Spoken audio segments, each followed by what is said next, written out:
आपका छवि देख के यही लगता है कि आप किसी का कॉपी कर रहे हैं। वो मत करिएगा, कभी नहीं करिएगा। आप अपना नाम खुद बनाइए। बिल्कुल। हम पहली बार आपको सुने हैं, हम उतना बड़ा गायक नहीं अरे है, भाई आपका हरदम लेकिन हम तो ऐसे ही कसो अपना समाज के नाम पे बढ़ाता नहीं। लेकिन एक बात याद रखिए, टैलेंट रही तो कब वो पूछा जाएगा। बस। हर गायकी के हम खुद आज कायल हो गए नहीं हम। हाँ सही बात बा। हम अभी पूछी हम भैया के कले बने का भैया हम ना कनिया कि कितना अच्छा भाई गावेला। सब आपका प्यार है आप लोग का भैया। हम आप ही लोग हम नहीं है कि भिक्कू भैया का प्रोग्राम है तो हम चाहते नहीं कि थोड़ा सा आप गाइए, लेकिन आप अपना गाइए एकदम। आप भैया किसी का गाना गाइए, चेहरा पे कॉपी किसी का नहीं होना चाहिए। हम चाहते हैं लेकिन ना थोड़ा सा भैया आपके लिए भैया। हाँ अरे भैया देखिए, हम लोग तो ऐसी चेहरा दिखा के और अपने आप को बहुत ज्यादा शो ऑफ करके स्टेज पे चले जाते हैं। लेकिन अगर बिहार यूपी में एक पत्थर भी उठाइएगा तो उसमें से कलाकार निकलेगा। इतना अच्छा मेरा भाई गाता है। थोड़ा सा चाहते हैं कि आपके लिए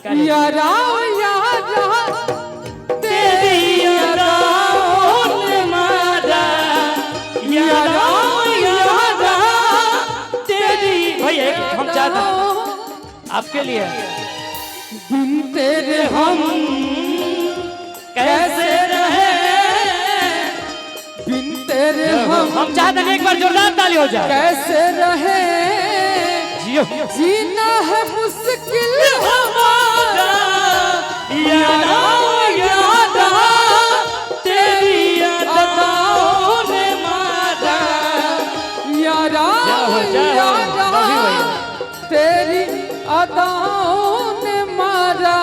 आशुतोष भैया कोडिंग के लिए कि अब जा जा जा जान भुला जाइहा, अब जा जा जा जान।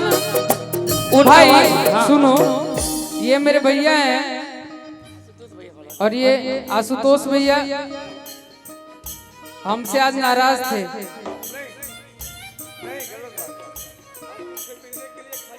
मिलने के लिए खड़े नहीं थे, आपसे मिलने के लिए बहुत बड़े बड़े लोग खड़े रहते हैं। भैया भिक्कू भैया सुन ना भाई, और आशुतोष भैया आज से हमको आप छोटा भाई मानिएगा। हम भी जहानाबाद के हैं, तुम भी जहानाबाद के हो और तुमसे मिलने के लिए अंकित थोड़ा उल्टा दे दीजिए, साउंड दे दीजिए भाई।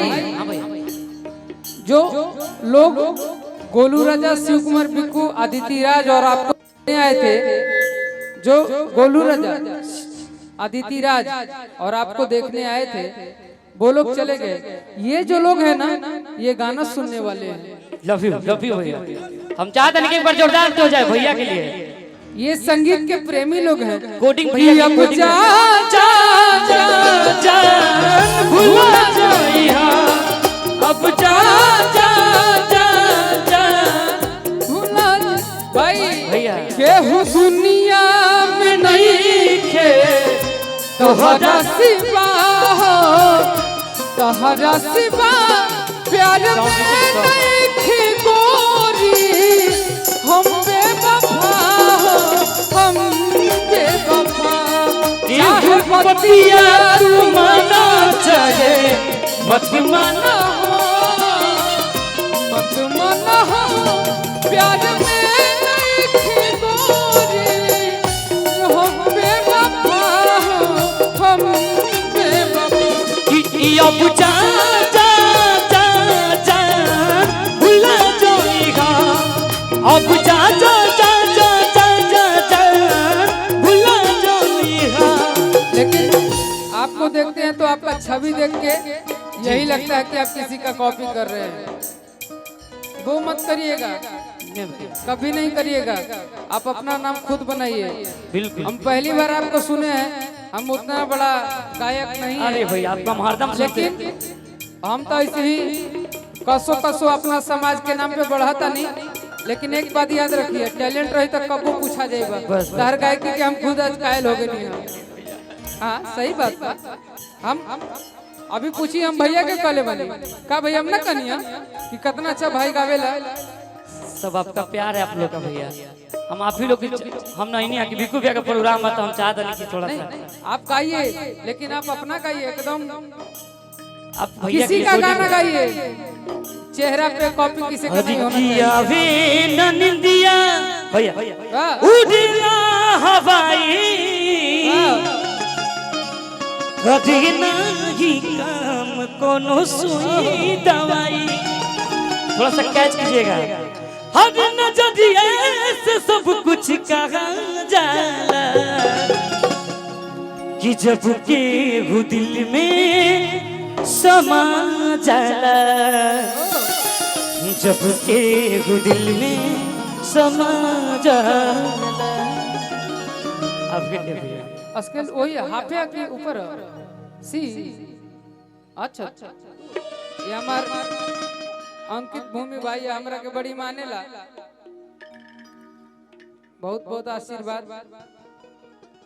अच्छा प्यार भी आइल बा, साथे साथे संदेश भी आइल बा। हमरा उतना तब पढ़ल लिखल ना है, का लिखले बड़े पढ़ी। फूल डाल से हाथ का पता पिए लगा तू ना ना, हाथ का है का पता। फूल डाल से अलग है पर सुगंध से नहीं। हम आपसे अलग हैं पर रबी उदा पतरा से दिल से नहीं। कि फूल डाल से अलग है जय हो जय हो, मगर सुगंध से नहीं।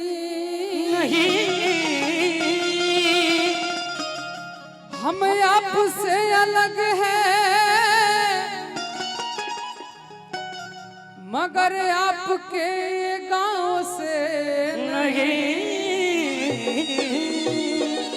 इसलिए कि ओढ़नी के रंग पियर है, कि ओढ़नी के रंग पियर। नीचे कहो कि ओढ़नी के रंग पियर कि जादू चला रहल बा।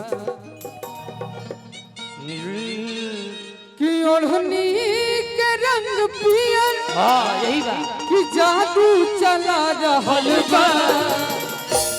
अगर गांव में अइला और ऐसा गांव में पिसाए गांव में अइला तभी कहे पड़ी कि लागे की जैसे खेतवा में। एक बार ताली हो जाए, हो जाए, अरे दिया। लागे की जैसे खेतवा में सरसों फूला लगल बा। लागे की जैसे खेतवा में सरसों फूला रहल बा। ओढ़नी के रंग पियर, ओढ़नी के रंग पियर, जादू चला रहल बा। लागे की जैसे खेतवा में,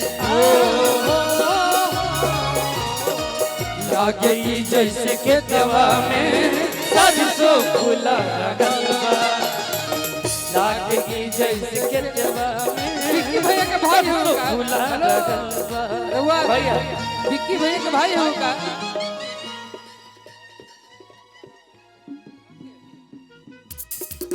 जाओ लागे की जैसे खेतवा में सरसों फूला लगल बा।